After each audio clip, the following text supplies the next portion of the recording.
Welcome to Deeper Christian Teachings. We are learning from our series Human Pride and Divine Humility. Part number 13. The Pride of Independence or Self-Will. The angels bound in everlasting chains of darkness. We read in Jude 6. And the angels which kept not their first estate, but left their own habitation, he hath reserved in everlasting chains under darkness unto the judgment of the great day.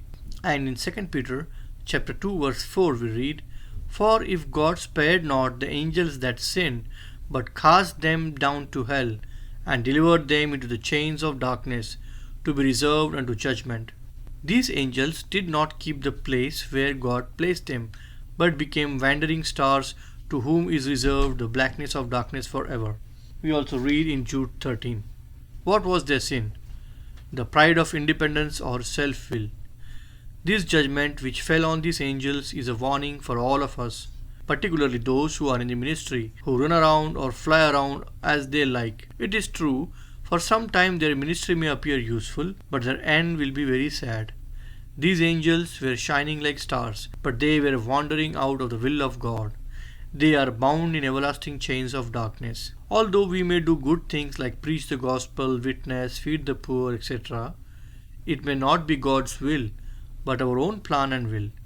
Initially, everything may seem good, as Jonah's running away to Joppa, but later on, storms struck the ship and he was in deep trouble.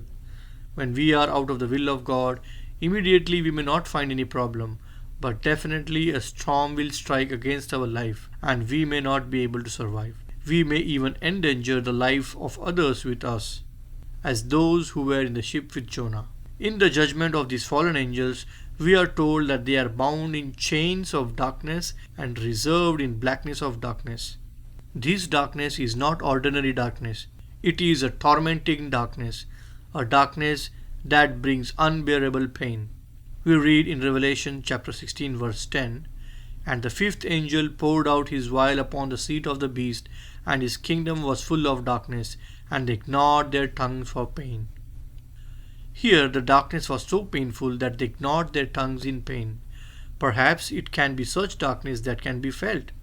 And the Lord said unto Moses, Stretch out thine hand toward heaven, that there may be darkness over the land of Egypt, even darkness which may be felt. We read in Exodus chapter 10 verse 21. Eventually, the pride of independence or ministering according to our self-will will bring blackness or darkness into our lives.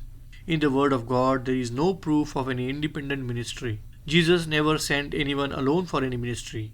He sent them two by two. Even to fetch the donkey, he sent two disciples.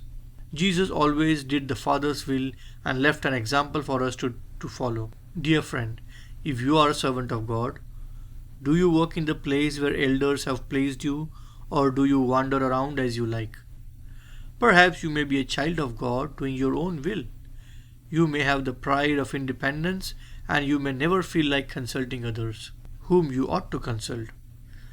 Give up the pride of independence, and don't be a wandering star, but go where God and the elders lead you. Remember this, the will of God will never take you where the grace of God cannot keep you. May God bless you.